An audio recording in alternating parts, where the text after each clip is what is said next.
Good. Has anyone not seen Gothic before? What did you think?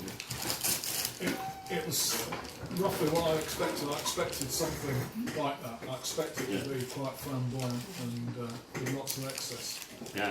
But also there's quite a good narrative, got a good story in it as well. Yes, no, absolutely. Frankenstein's not in it. No. Except the square-headed baby at the end. Yeah. So, welcome again, everyone. And I'd like to give a big welcome and thank you to Stephen Volk, the writer of the film, for coming and joining us today for this Q&A. We're really happy to have you here, Stephen. Just to introduce Stephen, a few also. Stephen is really, I guess, kind of British horror legend, British horror royalty, really, and veteran. Yeah, veteran of British horror. But to be icon. Icon. British horror royalty, because we need some sort of royalty to replace the one we've got, and who better than that? So just to mention a few things. This was Stephen's very first produced screenplay. And Stephen is a published. He's an author. He's written volumes of short stories and novellas. He scared the nation witless in 1992 with the legendary BBC Two Halloween prank, should we call it? If you like. Ghostwatch. Anyone around with Ghostwatch? Vaguely. I'm terrified by that. Stephen's worked with not only Ken Russell but other directors, particularly William Friedkin as well on the film The Guardian. And you're about to publish, or just about, or has it been published? Later this year. Later this year, his new trilogy of stories about British horror icons, including Peter Cushing. That's right. Later, if you like. Yes, no, absolutely. So it's fantastic to have you with us.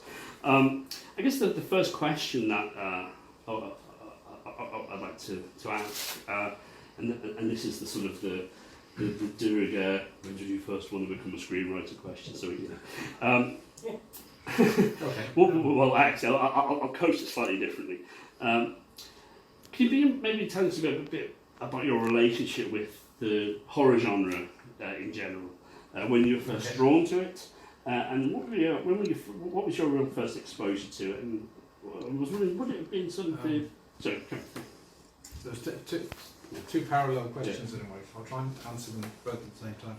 I kind of grew up on comics, like most of us, and then I guess I gravitated via.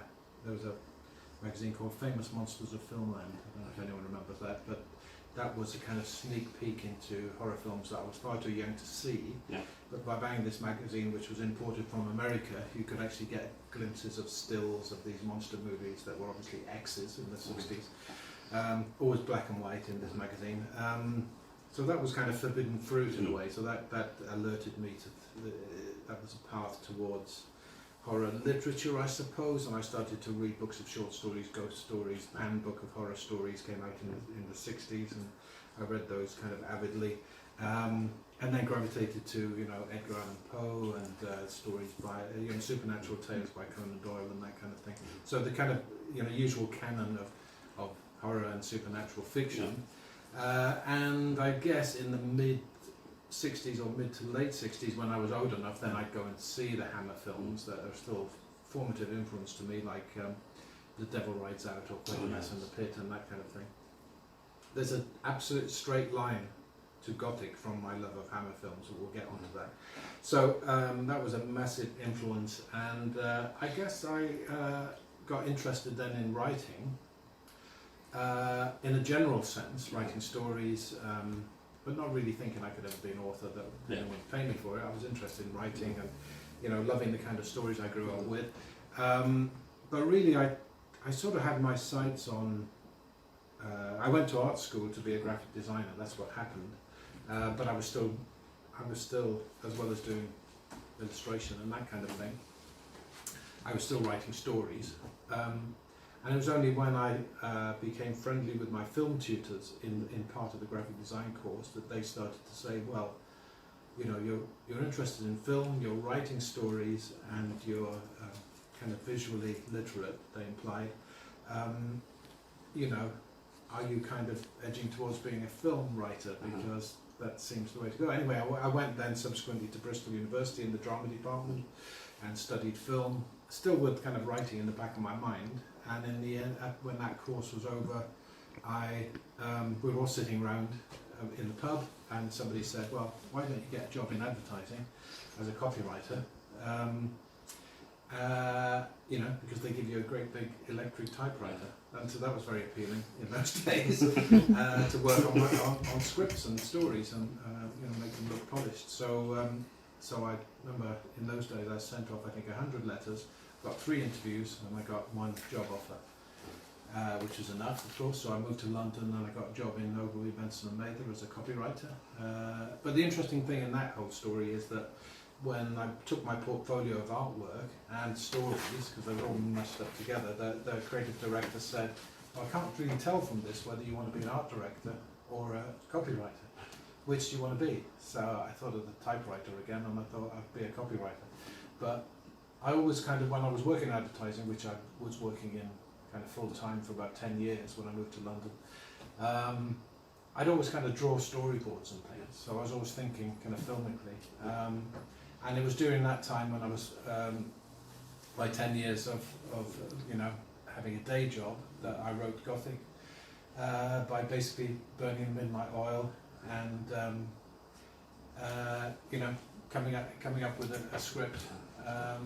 I'd do it quite, not mechanically, but what I'd do is I'd write a script and then I'd immediately lick a stamp and send it off somewhere and start the next one. So it wasn't necessarily the first one I'd written, or it wasn't necessarily that I only wrote that one and then it got made.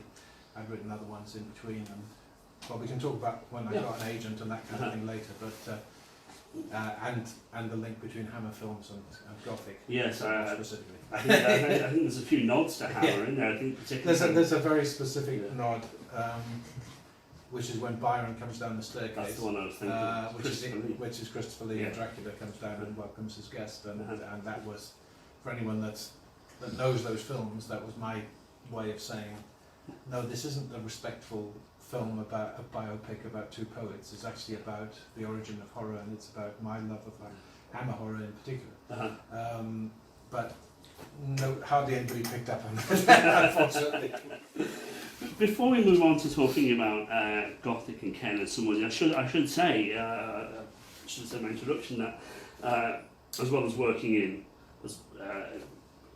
in film, Stephen has a very high pedigree in television. You won the BAFTA in 2002 for ITV's Afterlife.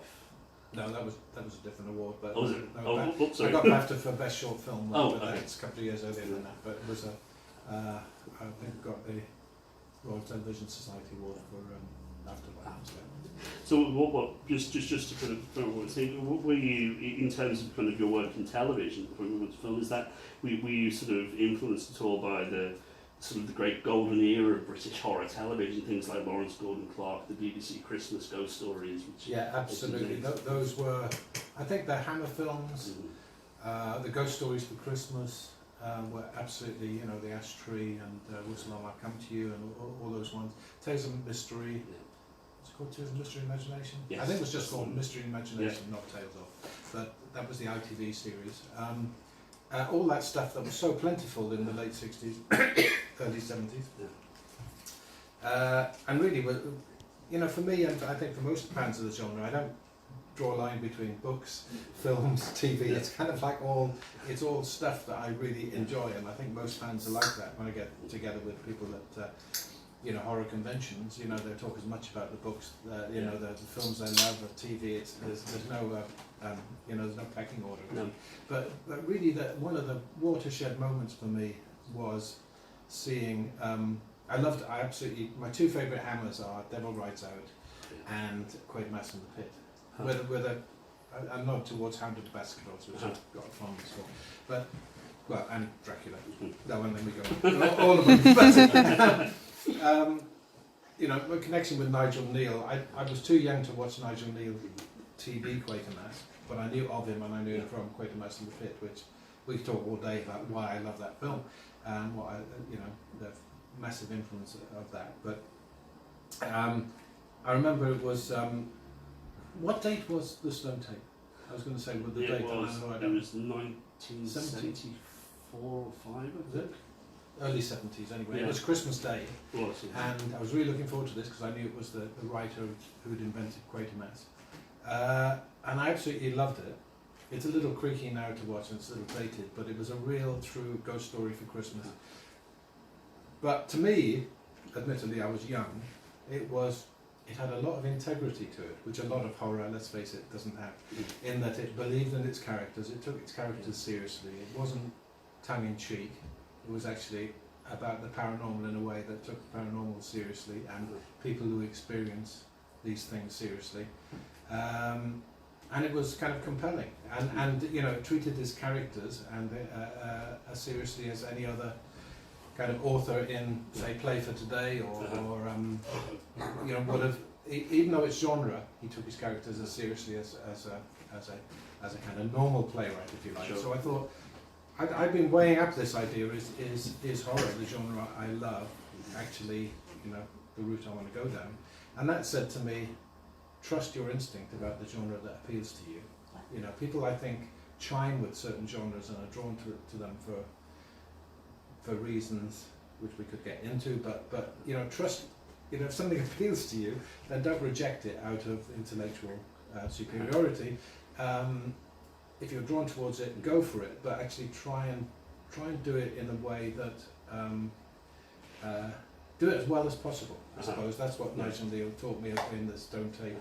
Is to if you're drawn to it, do it, but don't do it without 100% of your attention. I mean, Neil's influence is so resounding, isn't it, even today? Yeah. So, Gothic was your first film script. Yeah. And I wonder if you could tell us about what your previous experience with Ken was, how your first exposure to Ken Russell, how you came about to be involved with the project. Well, by the time we're talking about when Gothic was as a script with Virgin Films, I guess by that point, working back, Ken was kind of off the radar slightly. He was seen as something of a bit of a bête noire rather than enfant terrible, to use another phrase. You know what I mean? That he wasn't part of the establishment, but then he was kind of a figure of slightly of ridicule, or if not some suspicion by the filmmaking authority. So that's what I would say. That was his image, say 1984. Okay. So going back to my experience of, say, The Devils was absolutely mind-blowing. I mean, I think no other film really affected how I thought about the subject as much as The Devils did. First of all, it told me this is what history probably was like. Yeah. And that just slammed me over the head with a baseball bat. Secondly, it said this is what religion's probably like, which, you know, kind of hit me the other way with a sledgehammer. And I kind of came away, it's one of the few films in my life, although there are some others, but had me kind of sitting, unable to get up from the seat for a while as I computed what I just watched. So that was a massive experience. And I have to say also, Tommy was the kind of soundtrack for me being an art student. We loved that film, and we always played the soundtrack endlessly when we were working in the studio in Coventry, where I was an art student. So those two things were quite formative to me growing up. But I didn't really think, when I was writing it, I didn't, by the way, this is cutting to the chase, I didn't write it for Ken or with Ken in mind. I completely wrote it on my own, in my flat in London, not thinking about the director, just writing the story that I wanted. So I didn't envisage it was going to be him. And in fact what happened was, I'm probably answering some other questions of yours, but I may as well tell it chronologically. What happened was I wrote it on spec, and working in an advertising agency, obviously you sometimes do TV commercials, sometimes meet directors, and I'd worked with a company called James Garrett and Company. on a commercial, and I'd met a director called Richard Longcrane, if anyone knows him, but he's a very nice guy, and I heard from, or they heard about the fact I'd written a script, and James Garrett for the very first time wanted to get into film production. So he optioned the script for, I think, something like 50 quid, which was a lot of money. That's the very first penny that I'd been paid for anything in those days, but for writing, apart from the day job of copywriting. So anyway, he optioned it with regard to Richard Longcrane directing it. Richard Longcrane had done lots of TV work, some of it quite gothic-y. He'd done Bellman and True, he did Blade on the Feather, the Dennis Potter, and he was currently making, at that time, Brimstone and Treacle with Sting.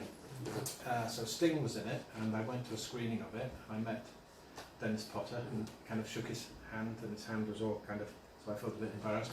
But he was very nice, and they were all worried about whether Sting could act and all this. So that was quite funny. But subsequently, I met Richard a few times, and we talked about the script. And this was quite interesting with regard to the development of the story. Richard said, you need to make it more about them conjuring up their fears. I'd made it a kind of composite kind of monster of the imagination, but I hadn't really made it specific to their individual fears. And he said, why don't you think about, one of them's being afraid of being buried alive, another one's afraid of getting their blood taken from them, one's afraid of sex. So that really came from Richard, funnily enough. And I've worked with him since, and he doesn't hate me for it. But what happened was he couldn't make it in the end. He got the offer to make a film in America called Enemy Mine that eventually was, I think, Wolfgang Peterson maybe. So but he felt very guilty, so he said to me, why don't you go and meet my agent? I know you haven't got an agent, but I can do an introduction. You can meet my agent. So I met his agent, Linda.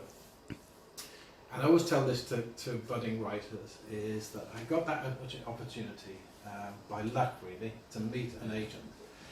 But what you have to do is you have to be ready to make that moment of luck. So I'd actually written about 5 or 6 scripts by then, and by my own, not tenacity, that's too big a word, but just persistence, I'd actually got it to various directors and actually even had meetings with them. Yeah. Weirdly, I had a meeting with John Borman, I had a meeting with Ridley Scott, just before he did Blade Runner, just by sending things out, which you could do in those days. There wasn't the kind of doorkeeper that they have these days. So I had a script for a musical, and I sat around the table with Ridley Scott, about this space musical that I'd written, and Ridley was like, "Oh, I'm not sure about that. Could we get the Bee Gees to be in it?" This tells you about the era. And they said, "Oh, I'm dying to make another bloody film. Why doesn't someone offer me a film after Alien, for God's sake?" He's kind of moaning.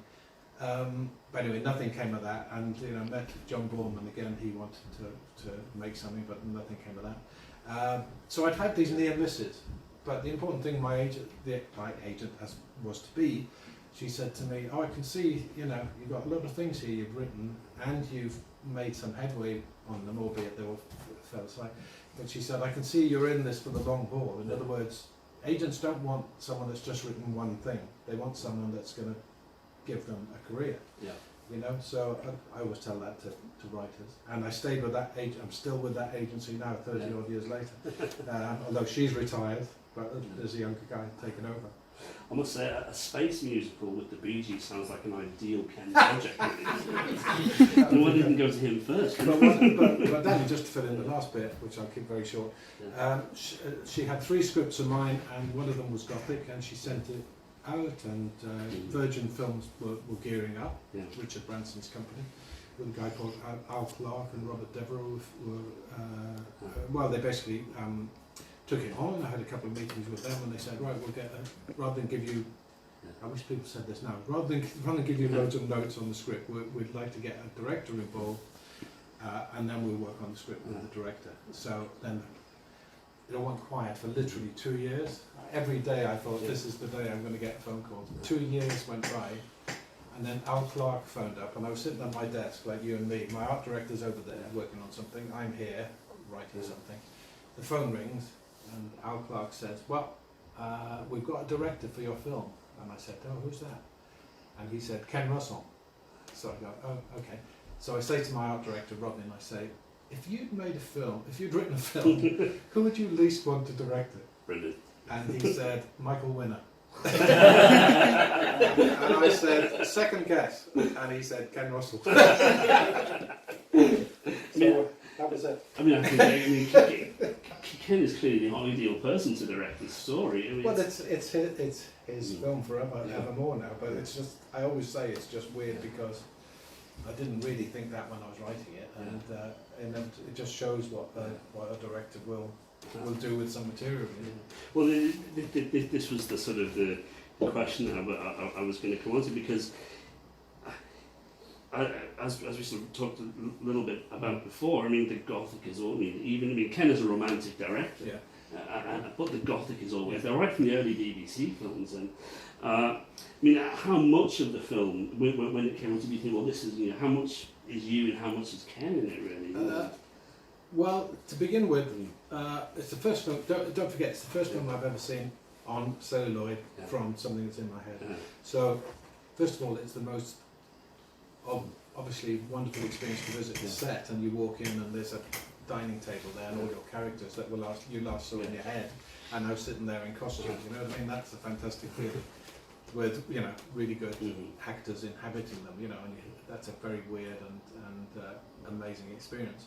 But what did he do? Well, there was something fundamental that he did, I think almost subconsciously, which was my original story had a prologue and epilogue of Mary Shelley as an old woman on her deathbed. So in fact what happens is she's on her deathbed, she's telling us the story, and then the whole story of this is in flashback.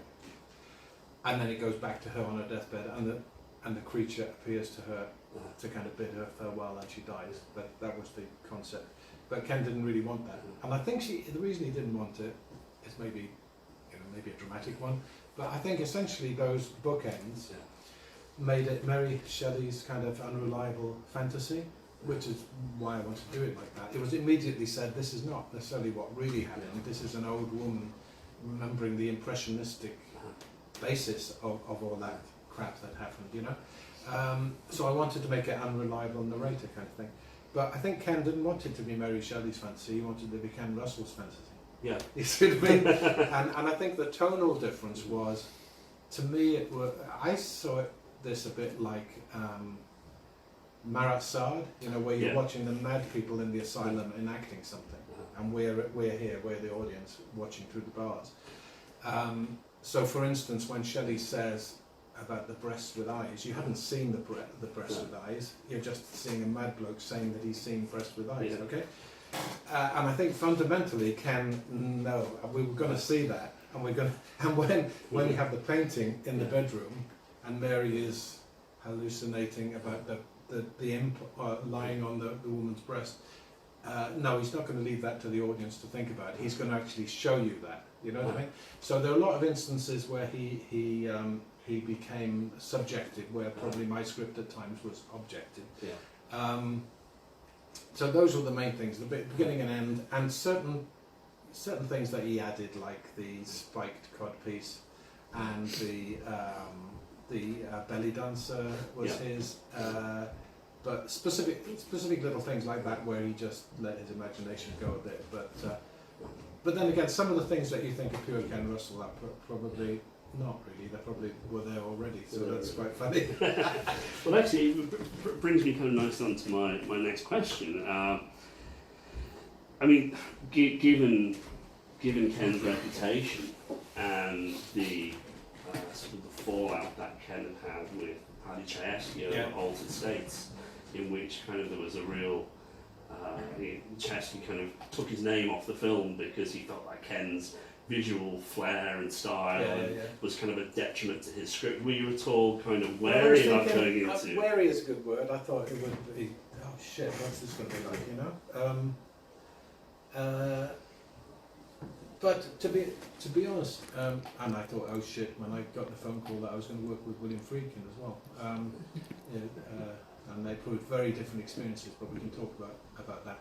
Ken was absolutely gentlemanly and lovely, apart from one instance where I got it in the neck for changing a line with the actors and him not being present, which I know to my cost.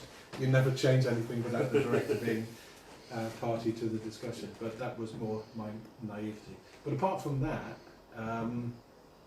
he was really lovely. I mean, the first time I met him at his production company, which was doing pop videos and commercials, so he had a kind of company for doing that. We met near Golden Square, and he said, both of which were music to my ears, he said, oh, I think this could be more scary than Alien, he said, which is nice. And the other thing was, you know, I really want to get going and make this in May, you know, so there's that wonderful feeling that they're not going to fart around for 5 years in script development. He just wanted to, you know, just make it or fuck off kind of thing. Yeah. So because they wanted his name on it, you know, and they thought it was a Ken project, then they didn't want to fart around. No. And there was a meeting actually with you know, which is a completely typical meeting, script meeting, where the producer says, oh, you know, these characters, they're really just a bunch of kooky kids, aren't they? Do we have to call them Shelley and Byron, and does it really matter? I thought, you know, who else created Frankenstein? Have they not read it? But anyway, luckily Ken would just butt in and say, that's a completely stupid idea. You know, so he just railroaded over those kind of comments, and we just got on with it.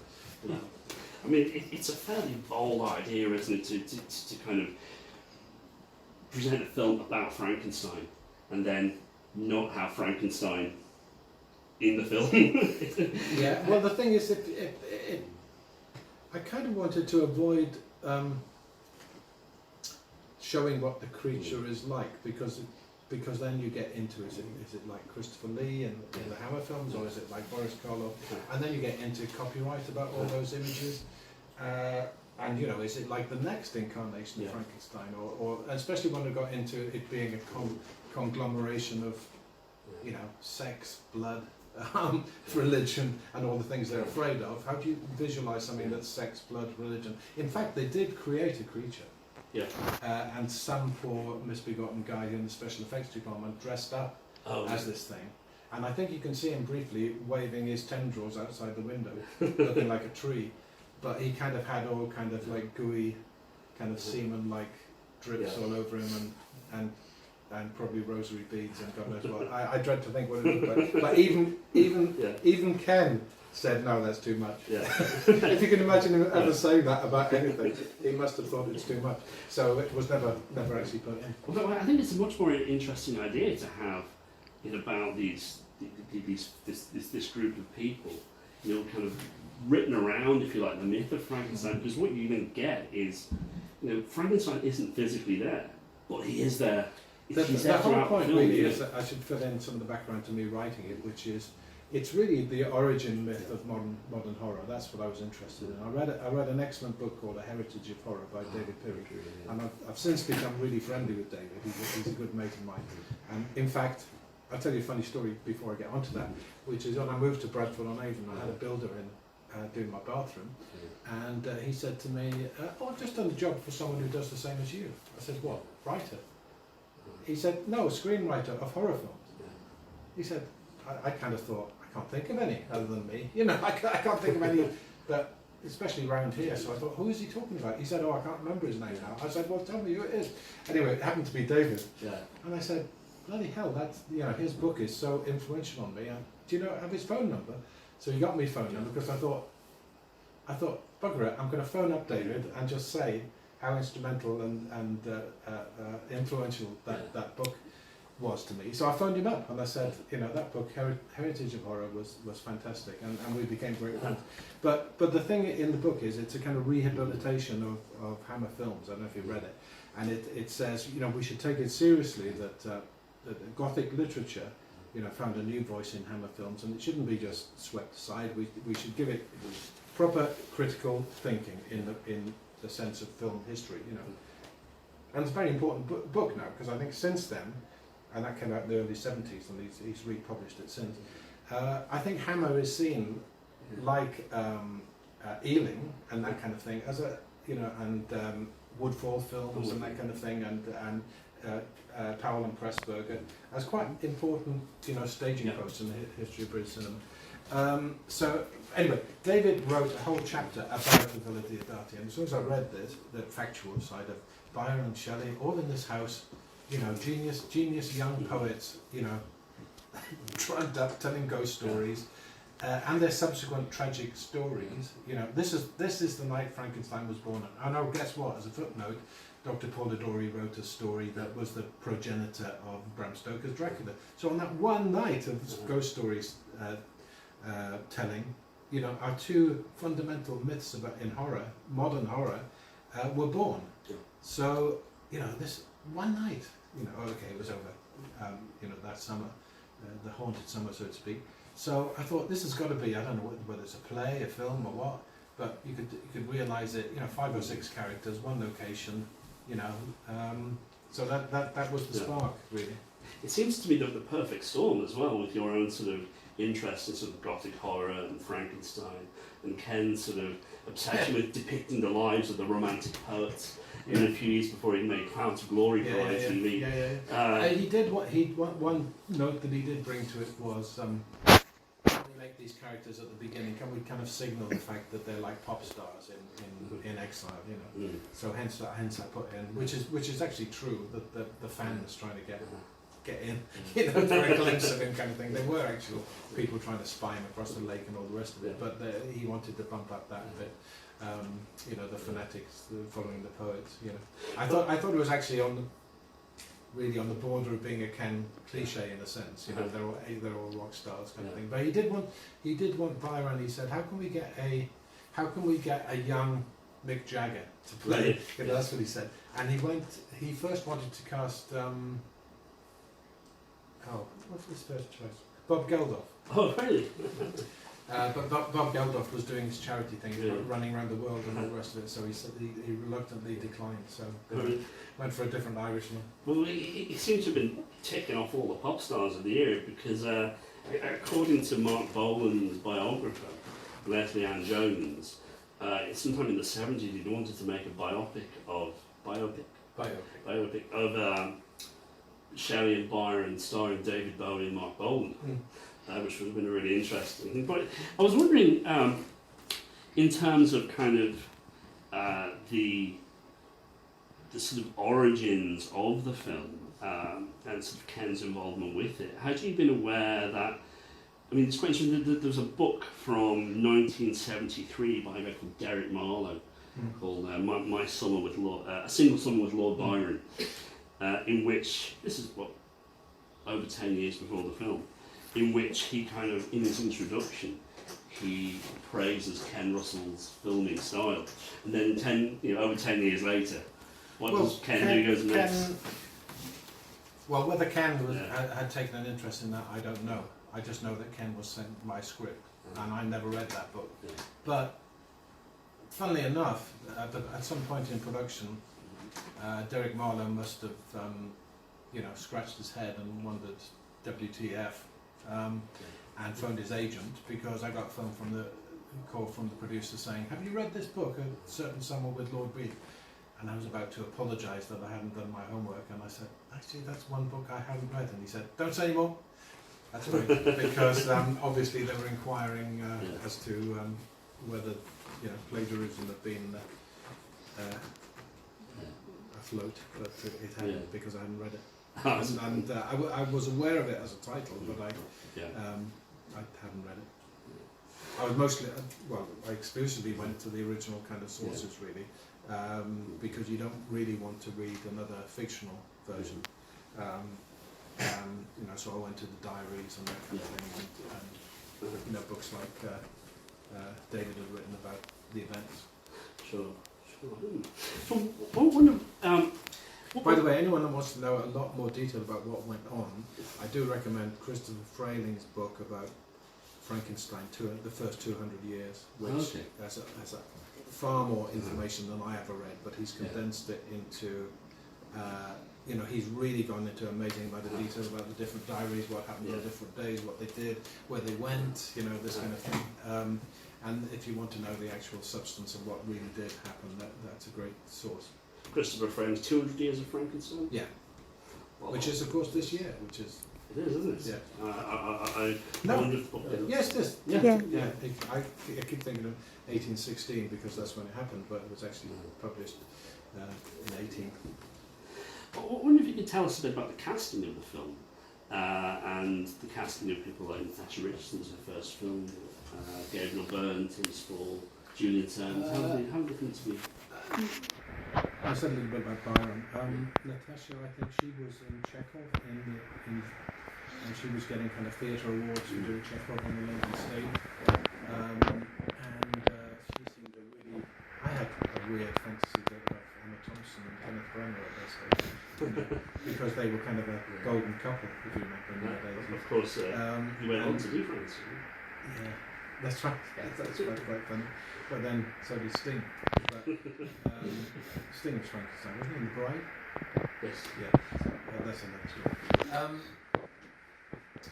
Tim, I think Tim was cast because he was in a TV film called Dutch Girls, and he played quite a grotesque character in it. And Ken said that he was worried that all the other people he was casting were quite pretty, and he obviously wanted to kind of grotesque amongst it all. And as Tim said when I went to a film festival once, he said, "Well, someone in a Ken Russell's film has to have their head shaved, and in this one it's me." So he took to it really good. I mean, funnily enough, there was a point when I visited the set, and Tim was sitting on the steps outside, and he said, "Something's kind of eluding me about what this film's about." And I said, "What is that?" And he just couldn't get his head around it. And I said, "It's about Hammer films." And I explained my reasoning for it. And I think because actors, I think literally about it being biography, as critics do, they couldn't, once I'd said that, it immediately clicked with him what the whole thing was about. But so that was quite fun. But he was lovely. Miriam, who played Claire, was a Canadian actress. Joanne Whalley was slated to play it, and then she decided to do the scene protected instead. She was first choice, but then I think and Julian Sands had just come off Room with a View, so he was in the ascendant, so to speak. So that was the only unfortunate thing is that they're all slightly too old, and Byron in particular is too old because he died when he was 27, I think, and the others died, apart from Mary and Claire, died before that. So, in fact, it would have been more historically accurate to make them younger, absurd as it sounds. This was Gabriel Byrne's second film. Defence of the Realm he had been on before that, so he was becoming noticed. That's such a great presence in this film. Yeah. And that shot of him, the Dracula shot on the staircase is great. He takes forward the goat. What I find really interesting about the film, really, one of the other things I find interesting about the film is its position in relation to the 1980s. And there's a couple of things I wanted to ask you about that, really. I've always felt that, or always seen the film as a kind of critique, if you like, of that sort of 1980s culture of yuppie celebrity excess, kind of self-gratification, Thatcherism, and even I think kind of the sort of image of the dying holiday, or even sort of maybe to an extent the AIDS crisis of the 80s. Was that? I mean, did that feature into I never, your work, or never really was. No, I was never conscious of that, and I think the awareness of AIDS came a couple of years after it. Really, to be honest, I think only because I'm relating it to films that I worked on after, and I remember AIDS being discussed as a subject in a film that I wrote after Gothic. Oh, okay. But that may be coincidental or irrelevant. I said to you earlier, I think someone said about Gothic, ghost stories and Gothic fiction, that they can be analysed as being either Marxist or Freudian. And I think in a way you can see both Marxist and Freudian aspects in Gothic. There's the Marxist thing, which is the servants are hard done by, the toffs have secrets they don't want to reveal, and eventually the secrets are going to gang up on them, and that is symbolic of the revolution, you could say. But on the other hand, the Freudian aspect is the unconscious, which is unleashed. That's more obvious, I think, in Gothic.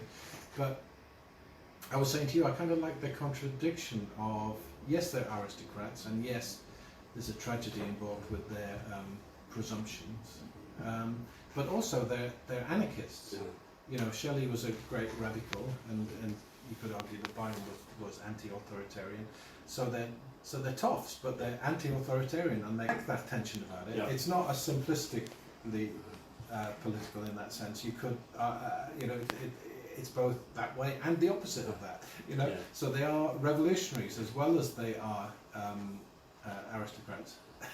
Yeah, I think that's really interesting. The film doesn't really give any straight answers, does it? It leaves very much kind of open to interpretation, and I think the figure of Byron particularly, you know, he is presented as a kind of figure of maleficence and seductive evil, but actually there's a kind of empathy there. What I was noticing, watching it there and talking about it while you were watching it down here, was with regard to the kind of Me Too climate at the minute. There's these two guys that think a lot of themselves in this story, and they really see the women as second-class citizens, I think, in this. So I thought that was quite current, and that for me made, which I think was in the back of my mind even then, made Mary a very heroic figure to break out of the kind of shackles that the society had kind of hemmed her in with, and that was something that I wanted to imply really all along. But it's funny, as decades go by, you read it in slightly different ways, and I think that's probably more obvious now than it would have been previously. It's interesting that the film maybe coming more back into focus now. Maybe it's time for a kind of re-release in the sort of the Me Too climate. Now the other sort of the other two kind of 1980s aspects, if you like, which in terms of kind of the way the film, I guess it could be contextualised, is against this, as part of this kind of resurgence of kind of Gothic British horror with films like, as you say, Company of Wolves, Hellraiser, even sort of to extent the American films like Nightmare on Elm Street, which was the kind of the Gothic and the romantic as part of a kind of I guess a kind of re-emergence of the monster, and also kind of also I think you know, Hammer for me represented the sort of bad brother of respectable filmmaking. You know, and you know, there's that terrible Truffaut accusation that Englishness and cinema are mutually exclusive. You know, and you know, I've always thought that not necessarily. Only the establishment makes it so. And it still does, let's face it. But there are people like me, I would humbly say, who are trying to edge towards a more imaginative, genre-based cinema. And there were a few people doing it in the mid-80s. There was Clive Barker, there was Neil Jordan, and a few other people. There's an American, Harley Copless did Dream Demon. There were a few people kind of thinking along those lines, and I guess in my hubris, I was thinking, you know, with Gothic, is Gothic part of this little movement that could really catch on? I mean, it wasn't to be, but I must admit, it did cross my mind, you know, be part of something that will catch a light in the mid-80s, and it didn't really happen enough. I mean, I was wondering as well. I mean, the flip side to this sort of to the kind of, I guess, the British cinema in the 1980s was this very kind of polite, respectable merchant ivory style posture. Here's you and Ken making this film, but you know, at the end of Pride and Prejudice, no one ends up naked and covered in shit. That's absolutely right. But you know, I remember when I was in film school, one of the tutors said about there's a French film called Le Boucher, The Butcher, and it was about a murderer. And I think the final scene or the last few scenes, he takes the girl he's going to murder into a cave. And I remember the film tutor saying, "Why did he take her into the cave?" And we were talking about it, and it's kind of like returning to the primitive, you know, returning to primal instinct, which murder is. So that's a direct result of that film tutor telling me that. I thought, you know, and reading about Gothic symbolism of the cellars, you know, what's below and all the rest of it. No, they've got to go down down the cellar. You know, they've got to go up the attic and they've got to go down the cellar. And as they go down the cellar, they're getting underneath everything, and it's really primal. They've got to divest the clothes because they're returning to pre-civilization in a way. So as the unconscious does, and you know, they're kind of shrugging off all the obvious aspects of civilization and getting down to basics, which is kind of spirituality, but a dark spirituality, in order to kind of shaman-like do something about this thing that they've conjured up. So that was the idea. That, you know, there's all this Regency civilization above ground. You know, all these, you know, candelabra and spinets and mechanical robots. All the fruits of technology. But when it comes to it, you've got to go down the steps with your flaming torch into the cellar and get fucked. So it's kind of, it's really basic symbolism, but I just felt that's what we got. In the same way that Le Boucher has to end up in this cave, Gothic has to end up in the cellar. It actually makes quite a nice symmetry with Altered States, which we're going to see later on, which starts off in a basement with the guy trying to reach a primitive state of consciousness to reach into those, so it fits into that sort of hank. Well, I think also with Ken, you know,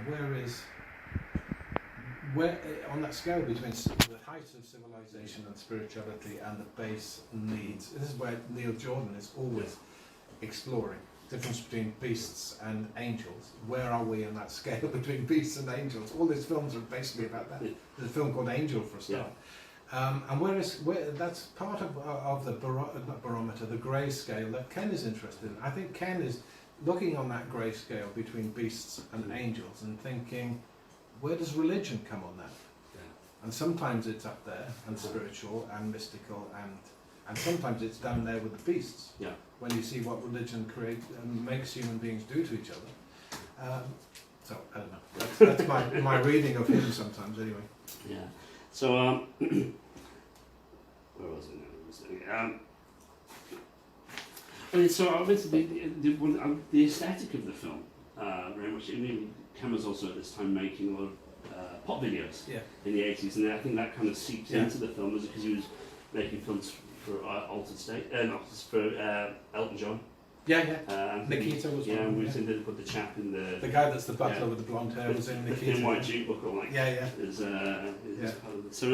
he was involved in the video for Phantom of the Opera, which he did for Andrew Lloyd Webber, because he was.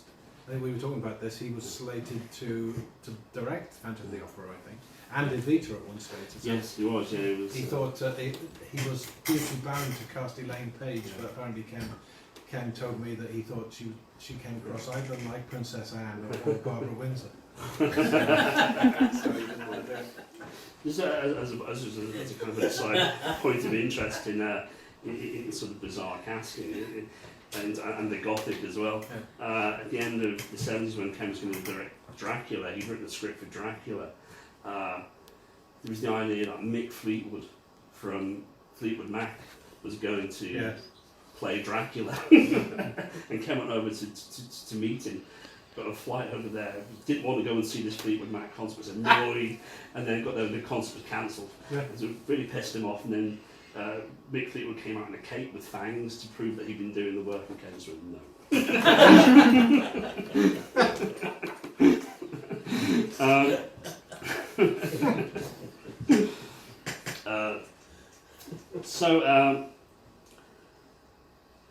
How was the film received when? It was mainly disliked, I think. I mean, you gave a flavour with some of those things.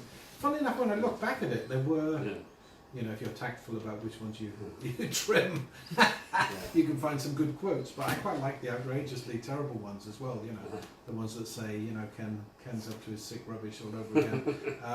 But Lair of the White Worm got even worse reviews, if that's anything to go by.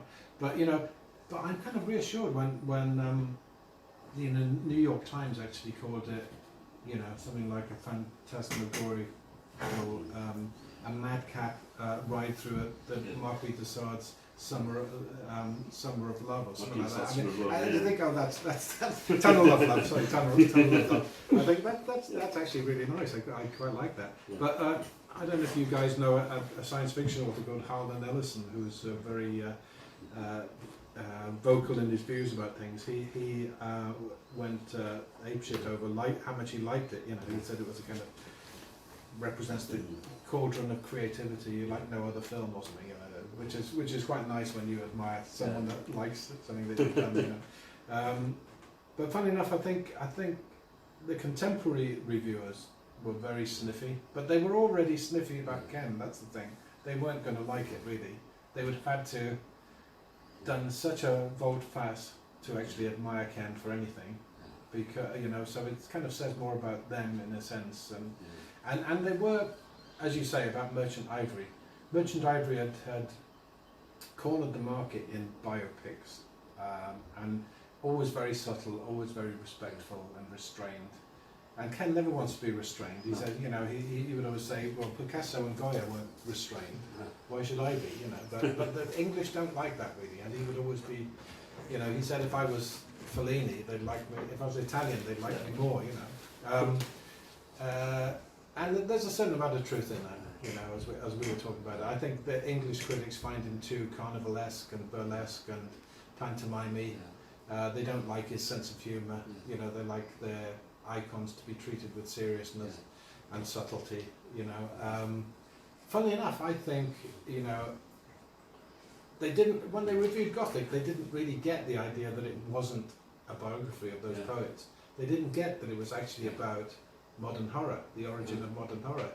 They thought, oh, I don't like the way Byron, it's not about Byron, it's not a rounded portrait of Byron, it's Byron as the Dark Lord of Gothic literature, and it's Shelley as the mad scientist of Gothic literature, and Mary as the innocent virgin of Gothic literature, and Claire as the demonic woman of Gothic literature.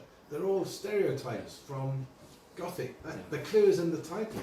I mean, how more unsubtle do I have to be? You know, but they still thought, oh, we want quite a nice rounded picture of what Shelley was like. I'm not going to do that.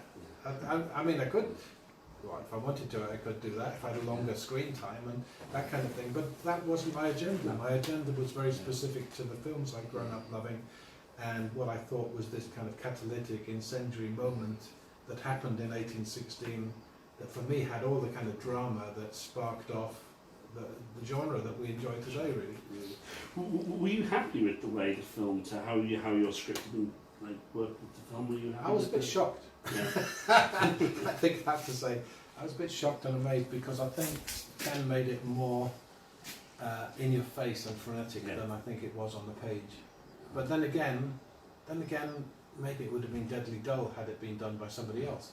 I don't know. I mean, I remember Paul Meyersberg, who worked with Nick Rogue a few times. I was at the film festival showing Gothic, and I think it was a good lesson for me as a young writer, because I think I was only about 30 or younger than 30 when I wrote this, and I didn't really know how to do anything, and I think in some interviews I kind of implied I wasn't that delighted. At the time I wasn't that delighted, I have to say, just being honest with you. And he took me aside afterwards, being much older and more experienced, and he said, I just got a word to say. He said, don't risk bad-mouthing what Ken's done with your script, because two reasons. One, he wouldn't do that to you. Yeah. However much he thinks about your script, he would never say anything negative about it. Not Ken, but he's talking generally. The other thing is, professionally, it's not a good idea. And thirdly, he said, doesn't do your soul any good, ultimately. No. Yeah. So keep your private feelings to yourself when you're in a public forum, and then your misgivings are to keep filed in the back of your mind to share with your friends or whatever like that. But he said, don't, you know, and apart from me confessing the whole thing to you now, I've more or less done that. You know, you can F and blind about what a director did to your script, but it's actually better to say, you know what, it was great, it was fine. Because you get people like, trying to think of the name of the director who did Paper Moon. Peter, Every single film he brought out, he'd be interviewed and he'd complain about how the studios had screwed him over or turned out like that. And in the end, it became so tedious that he didn't want to see his next film. That's because he was a devotee of Orson Welles. That's true. But that actually, I should put a footnote on what I just said.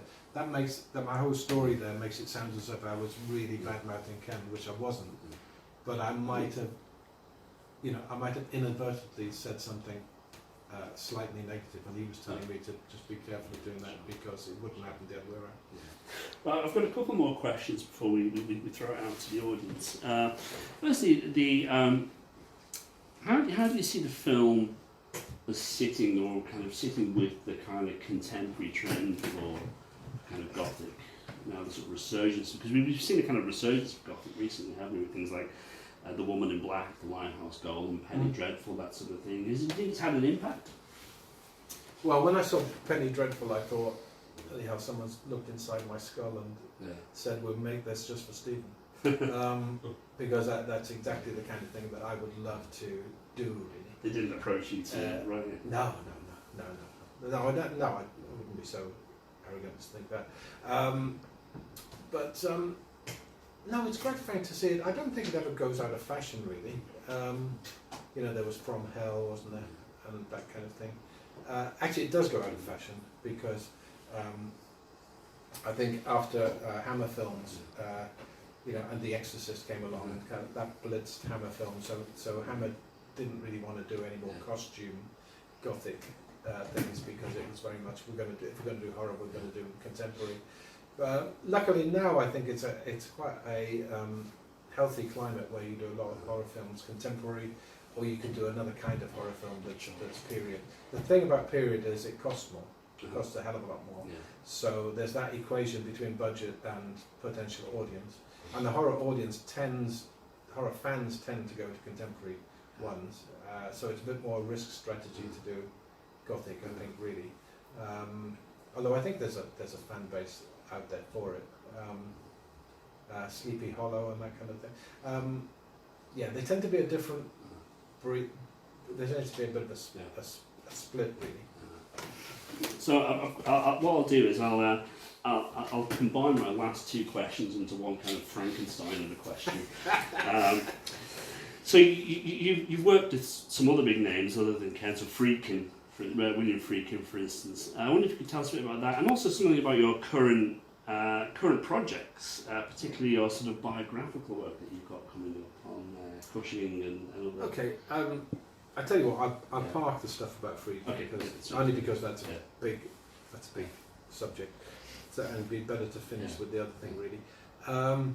I've been working on some novellas, really. One is about.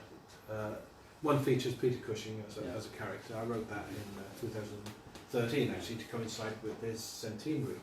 And it was published by a small press, but we had a nice launch down in Whitstable at the Whitstable Museum, and I really enjoyed doing it. And then subsequently, I was minded to do a story about Alfred Hitchcock. But Alfred Hitchcock as a small boy, there's this anecdote about Hitchcock that when he was a small boy, his father took him to the local police station and he was locked up overnight and absolutely terrified. And his father came back the next day and they unlocked the cell door. This is a boy about 6. And his father said, well, now you know what happens to naughty little boys. And I kind of was intrigued by that story. So I first did it as a short story, and then I thought, it's a bit simplistic as a short story, it doesn't really go anywhere. And I thought, I knew it was part of a bigger story. Either something before happens to lead to that, or that happens as the beginning of another story. And who is the policeman? What happens to the policeman? What's the policeman's relationship to the father? What does the mother think of this? And that kind of thing. So I began thinking about that, and anyway, it turned into a story that I call a longer story, a novella that I called Leytonstone. First one was called Whitstable. So I had Peter Cushing in Whitstable. I had Leytonstone starring a young Alfred Hitchcock. So I thought, I'm getting on my way to do a trilogy here. But what is it about these stories that I keep going back to practitioners of horror and terror And I realised I use them as a kind of filter to explore why am I interested in horror? What is it I like about the genre? What does the genre do socially, culturally, whatever? So it's a kind of prism of me using a famous actor or a famous director to talk about my relationship with film or with the genre. And my third one's about a novelist, is about Dennis Wheatley. Oh, yeah. So I've got 3 of them and they're all coming out in later this year. The book's called The Dark Masters Trilogy, and that'll be coming out in September. That sounds really interesting. To do it at Southampton. Yeah. Right. Well, thank you, Stephen. That was really, really interesting. I think what we'll do now is throw some questions out to the floor. Can you remember, was there any censorship problems either in this country or elsewhere with Gothic? No, I can't think of anything. No, I can't think of anything. The only censorship I got was Vestron wanting a caption at the beginning because they didn't believe anyone in America would know who Byron and Shelley were. So I had to have a caption to explain who they were, even though it tells you within 30 seconds exactly who they are. There was some issues around its release, weren't there? Atlantic, who were going to distribute the film in America, pulled out because they didn't think it was sellable. Yeah. And that's when Vestron stepped in to... Yeah, I don't really know that. I did just popped into my mind now. I think the poster was banned on the Underground for some reason. I don't know why that was. It was. I didn't. Well, there wasn't anything. Was that the demon on the woman? demon on Yes, the yes, yes. So I don't know. People can deface it easily, maybe, or something. I think that's there's a lot more easily defaceable posters on the Underground today when I was coming here. I told you that. There's a great story about sort of Gabriel Byrne related when The Usual Suspects was released, and they had that picture of him, with them all standing on the wall, and some joker went round all the posters on the Underground with a big arrow over Kevin Spacey's head saying, "It's him." And Paddy, yeah, you talked about the AIDS virus and the impact that had on it. I think it was released in '86, right, Gothic? Yeah. I think that's when you were sort of wondering when AIDS made an impact. I think that was the time in '86 when there was the image of Rock Hudson in the sun, can you remember? Dying, because that he sort of humanised disease in the mid-80s, Rock Hudson, and it became broader, more people knew about it then. And I think and then Hollywood did take a stand and started to make this type of movies where people were promiscuous and casual sex. So I was just wondering if Gothic was if you sort of written it a few years later, maybe in 88, 89, I wonder if it would have been released then because of the content. yeah. I don't know, because Hollywood did actually put down, not that it was a Hollywood film, your film, but I was just wondering maybe if it would have been different if it was released, try and release it 2 or 3 years later. I don't know. How would it have?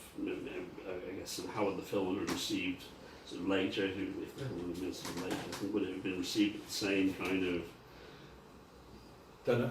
Yeah, I mean, yeah, I think it's interesting whether it would have been released in the time of AIDS, because it was at that time it was a big story, AIDS, and Hollywood did respond to it, and they stopped making less films where casual sex and things like that, and something like Gothic would have fell into that. So I was just wondering. Although when was Fatal Attraction? Yeah, that was when was Fatal Attraction?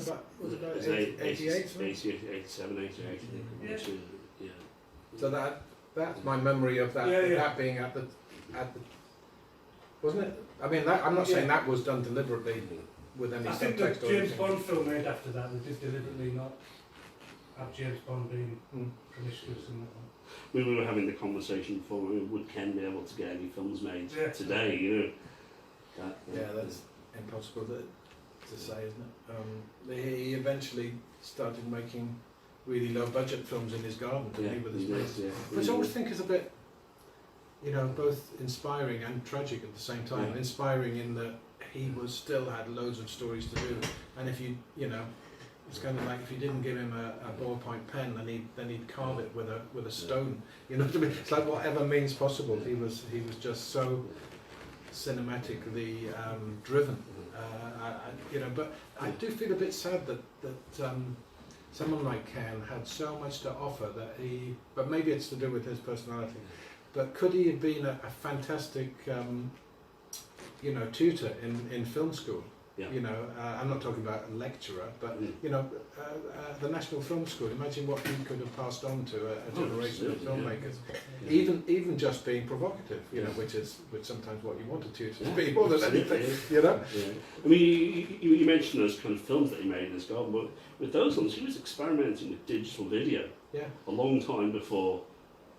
A few years before digital cinema became. Well, we were talking earlier, weren't we, about the fact that you know, you always used to say about David Putnam, that lot hate me, you know, even though David Putnam made Listomania.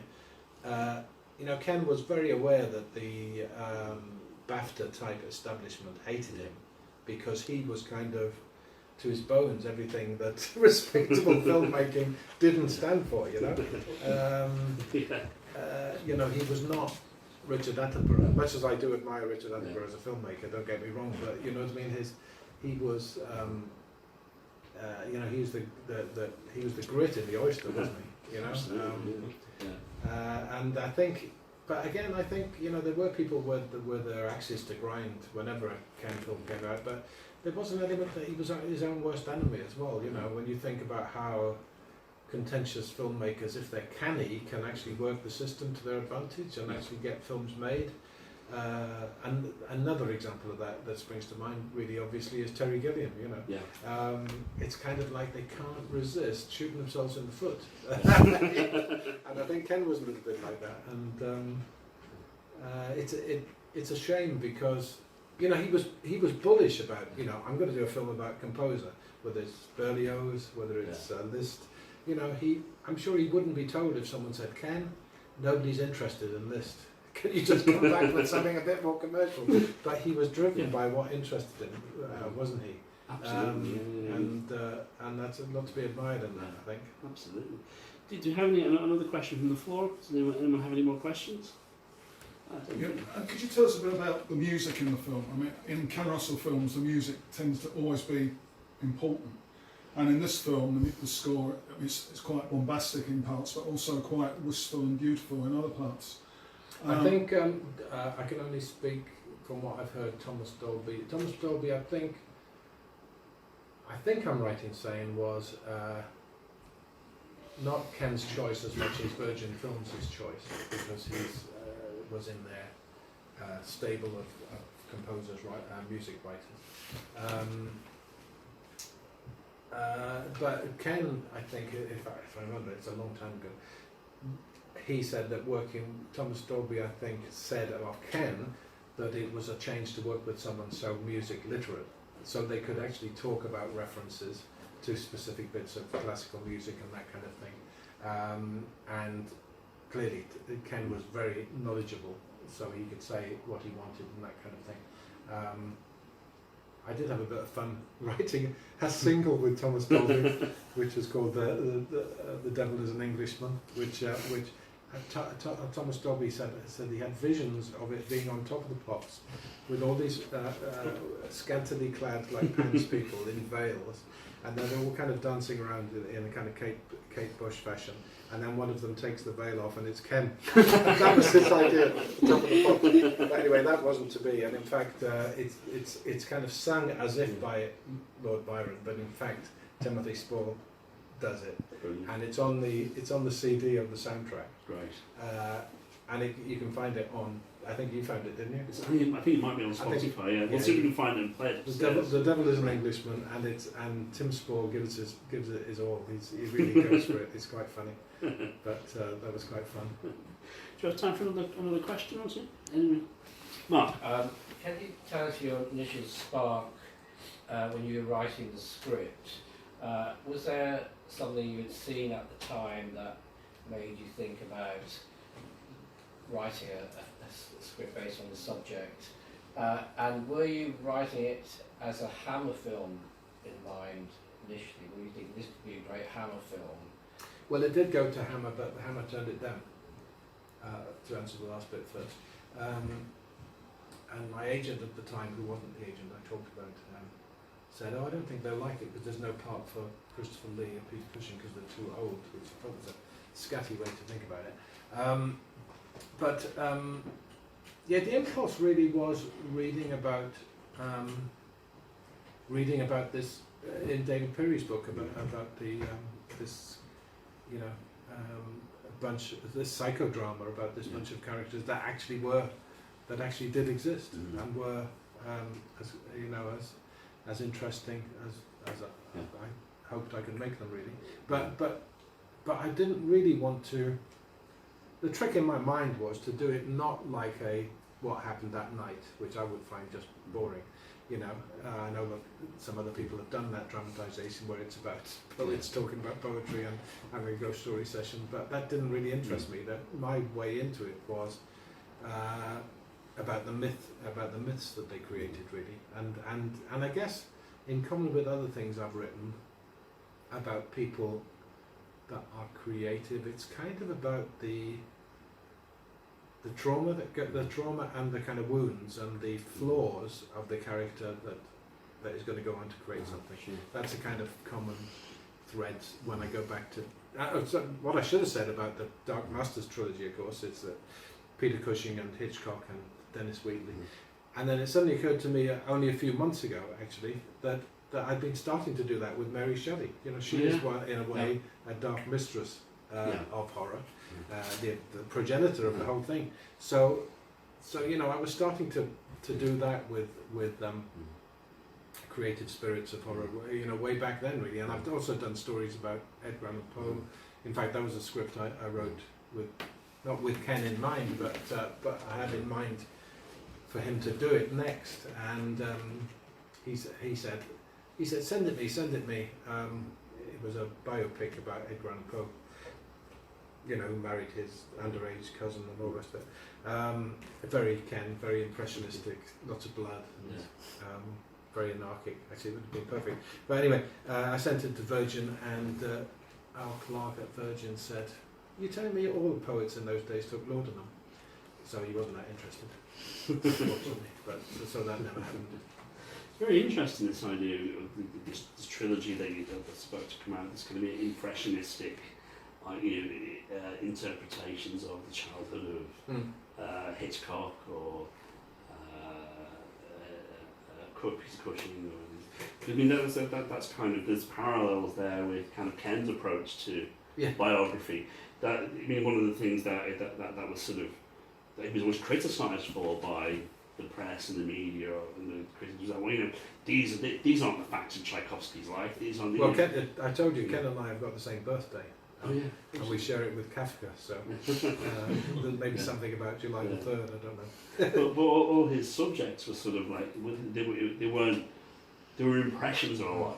Yeah. His interpretation rather than, and he was very open. And I think about in the same way that I was trying to say actually about, you know, using real life people as a kind of prism, through which it's really about you. You know, all fiction is biography, as Angela Carter said. And I think he did use it in a similar kind of way that I'm using it actually, so that's quite interesting. Very interesting. You have another question? Or should we go and have a drink? Well, Stephen, thank you very much. Thank you very much for coming.